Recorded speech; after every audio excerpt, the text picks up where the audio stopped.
نحمدہ ونصلی علی رسولہ الکریم، اما بعد، فاعوذ باللہ من الشیطان الرجیم، بسم اللہ الرحمن الرحیم۔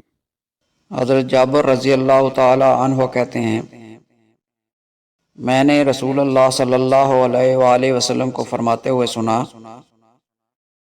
جو بندہ اللہ سے دعا کر کے مانگتا ہے، اللہ اسے یا تو اس کی مانگی ہوئی چیز دے دیتا ہے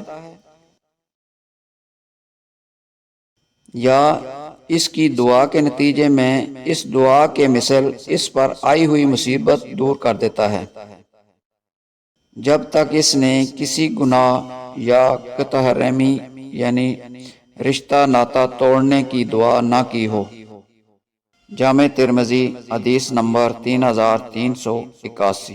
وآخر دعوانا ان الحمد للہ رب العالمین۔